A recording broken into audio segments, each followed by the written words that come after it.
Hey, I'm Nick DiMatteo, and welcome to Music is Not a Genre's PODFAST. Haha, thought something was going to hit me from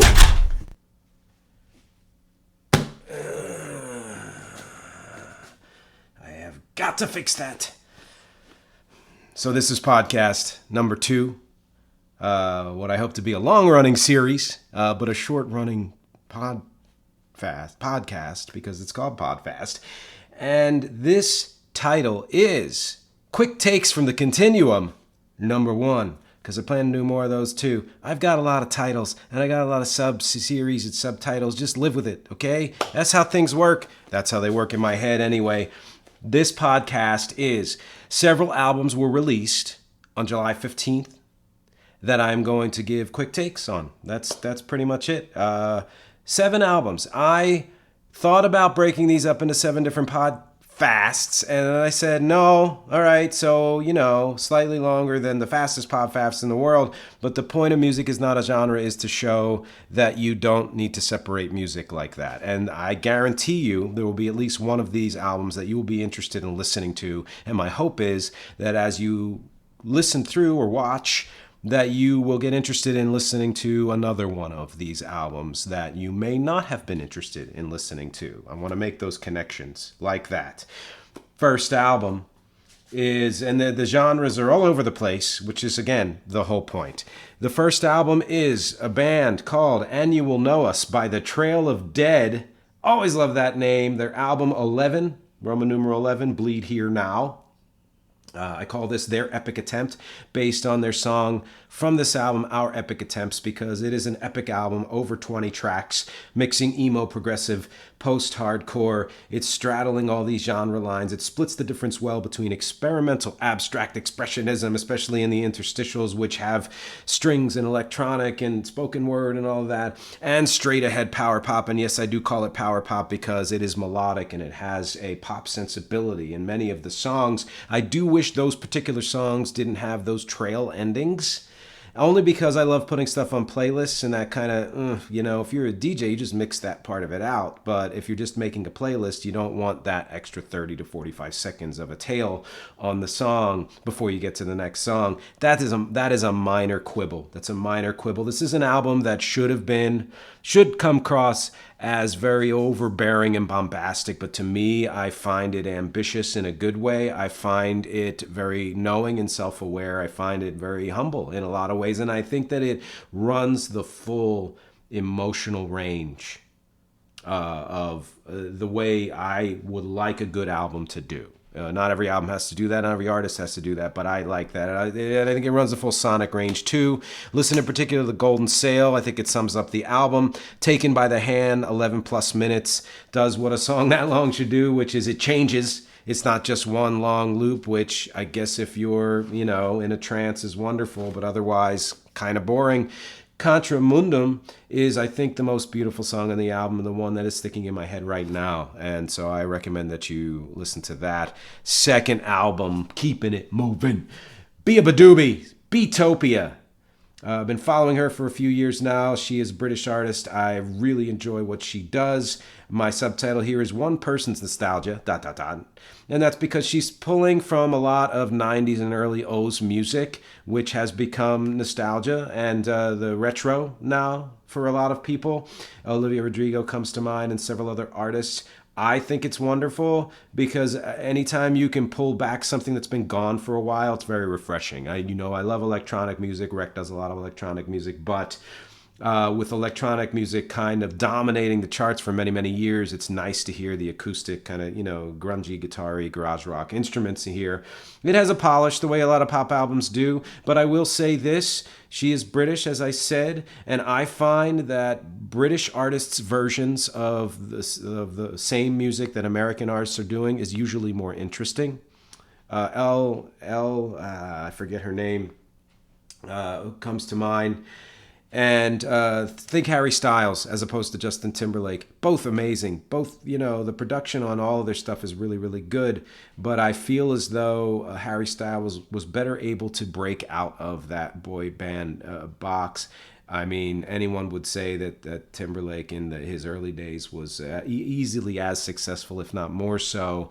But again, I just think there's an aesthetic in Britain that allows for more variation and production wise allows artists to bring in just different sounds that you wouldn't necessarily expect from that genre. It's not so rigid.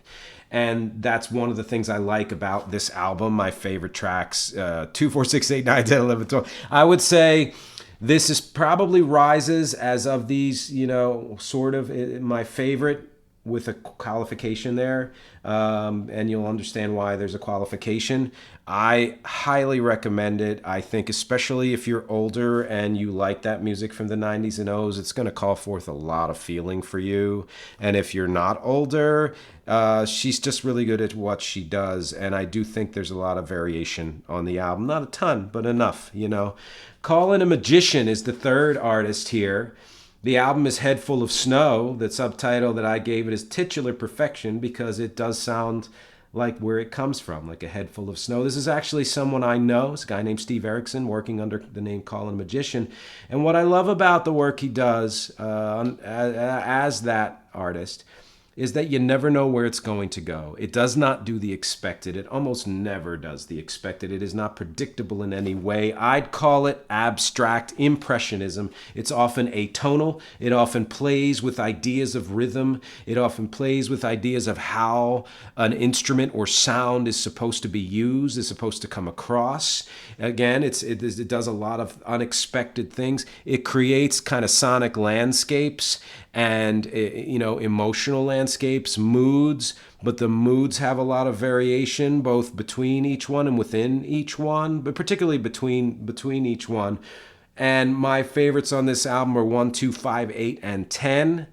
And it's only on Bandcamp. As with all of these, I will be putting links, so please pop that link and listen to this album, and then go ahead and listen to a lot of Callinamagician stuff and see if you kind of get what I'm getting at with that description. The fourth artist, slightly older artist, Chicago, their 38th album called Born for This Moment, and the subtitle I gave this is Absolutely No Objectivity, because I don't have any anymore when it comes to Chicago. I've been a fan of theirs for a really long time, and I'm one of those fans who is both too easily won over and also very disappointed almost always. And, I think if you're a Chicago fan, you understand what I'm saying there. I will say that with the new lead singer from Canada, or the main lead singer, with Walt Parazater having to retire, and there's only 3 original members left, I think there's a refreshed, renewed energy in this album that I haven't heard in more recent Chicago albums.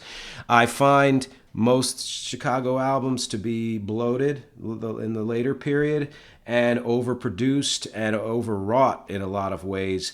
And I always wish that there was more attention paid to more concise songwriting and, conversely, more experimentation and a willingness to kind of branch off and do crazy instrumental stuff or arrangements and things like that. The good thing is there's more of both of those things on this album. Number 3 was one of my favorites, although there were several that I really did enjoy. I think I would love to hear from a Chicago fan about this. If you're not a Chicago fan, that's fine. Listen to it. I think you'll find some things you enjoy. It is easy listening. Not in the way a lot of people think of Chicago, which is a shame, because if you know enough about them, you know that they did not start that way.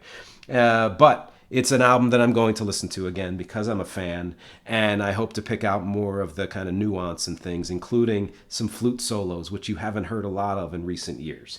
The 5th album is by a group called The Drop. The album is Long Held Grudges. The subtitle here is Renewed Repurposing. Full disclosure, this is my group. It's the name that I use when I am producing music for soundtracks and other visual media, stage, and things like that. I've been using this name for over a decade. The songs on this album span 2 decades. From this year and several going all the way back from various years. They represent material from 5 different movies and a stage show, as well as one brand new song not heard anywhere else. And it's all instrumental music. And it is eclectic. It's eclectic the way I like to be eclectic. It doesn't go for one mood. Something I'm going to bring up later on with a different artist. Is similar to what you might hear on the Trail of Dead, those interstitials in some ways, but in general, the idea that it spans a range, it spans a sonic range, it spans an emotional range. Rather than tell you my favorites, because how can I do that? I'm just going to quickly go through and say each, track here. Outer Loper number 1 and number 2, Flide, 5 LIDE, looks like slide, were both from a stage show a few years back that I then repurposed and reproduced and added things to for this album. Classical Space Jazz 1 is, there's a second one out there. It's from a movie called Lock, Load, Love. I think it's quirky and weird, and I hope you enjoy it. Breaking the Shadow is repurposed music. In terms of me re-recording a song that I had wrote and recorded 2 other times, well over 20 and 24 years ago, and it's called that was called Behind the Shadow. And this Breaking the Shadow was a theme for one of the characters in the movie, Nicky Newark. Flunky Fesh is the brand new song. Go to track 5. This is only on Bandcamp. Go to track 5 and listen to that first. Tell me what you think. Track 6, Mellow Mind Thump, was from the earliest recorded track on this album. It was for a movie from 2002 that was meant to be one kind of general theme with variations on top of it. So I took a few of those that worked well together, stitched them together, created this. Track 7 and track 10, Floating and Gone, Ghosts of Home, are from a movie called Requiem. They are through composed piano pieces with some kind of haunting, melancholy feel to them. Very different from the other stuff on this album. Treading Too Deep is an instrumental of a cover, and a cover of a song by Garbage. You might not be able to hear that unless you know the original song, because there are no lyrics or vocals on any of these songs, and that was from the movie Lock, Load, Love. It has a sound in there from a soda machine that you'll hear right away that I loved and put into the song.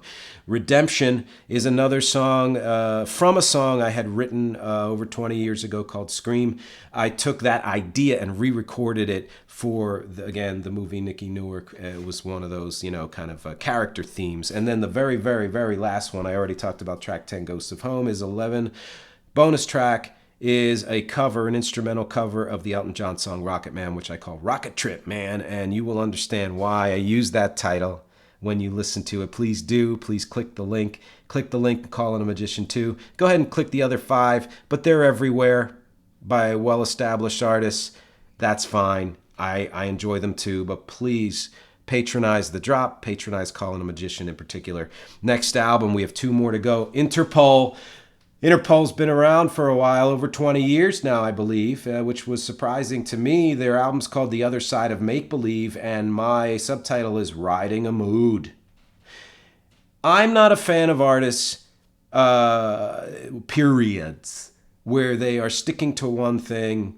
Actually, I won't say I'm not a fan. Like let's say the Blue Period, for a visual artist. That, what's good about most artists like that is that they then do something different.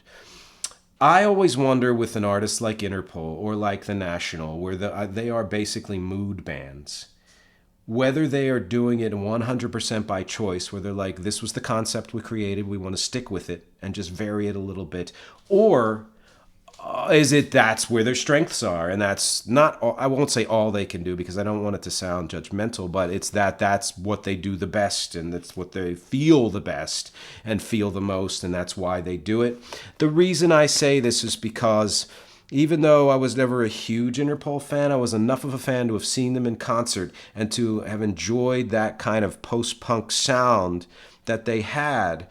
And what I always want from a band that's been around for a while is to honor their history, but bring it to the present. And I feel like they absolutely have done the first thing, and I'm not 100% sure that they've done the second thing. And this is the only album from the 5 that are not, me or my friend, that are on streaming services that I did not put anything from on any of my playlists because I just couldn't find one standout song. Even though Into the Night, it's a very interesting song, track 3, it's got an odd time signature, and that woke the album up a little bit for me. I never felt like the album took off the way I really wanted it to. And that may be because I'm not in that mood. You got to be maybe in that mood to enjoy that music. And so it's really nothing against the music. It's just maybe something that I just I'm no longer into the way I was, or what have you. And the final album, Lizzo, her album Special. My subtitle is Incessant, Intoxicating Identity Invention. There's always a lot of affirmation and positivity in what Lizzo does, and backbone and not backing down. I love that she is able to, I mean, hey, Flute, again, connects with Chicago, right?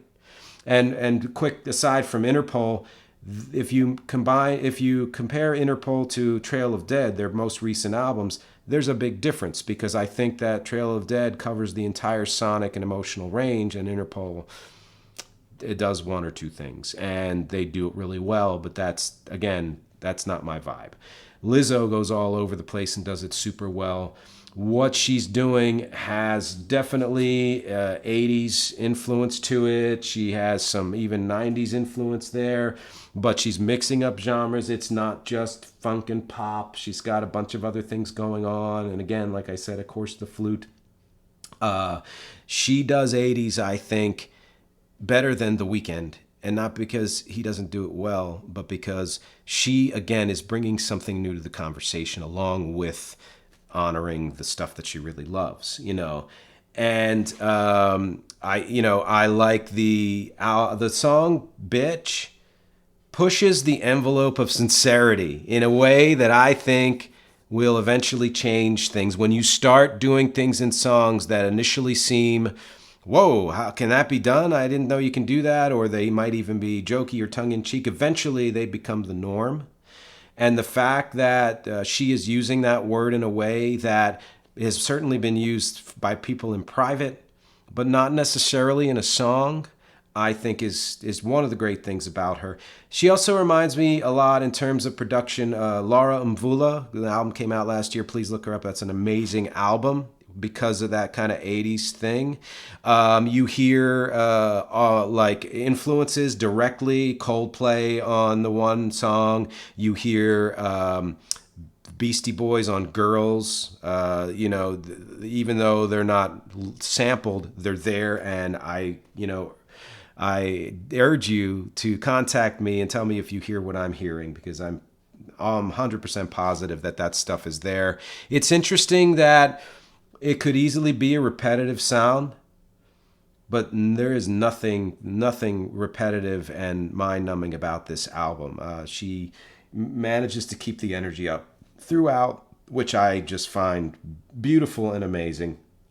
Because eventually, listen, this throwback stuff, as with every retro, is going to get tiresome.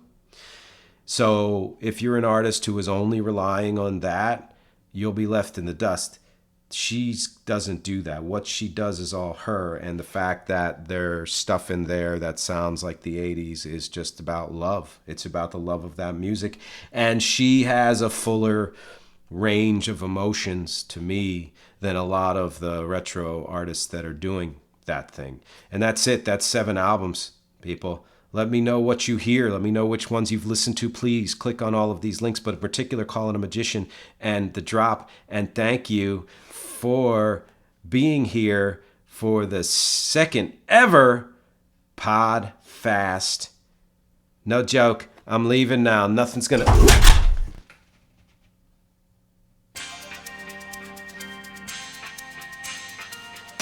Whatever.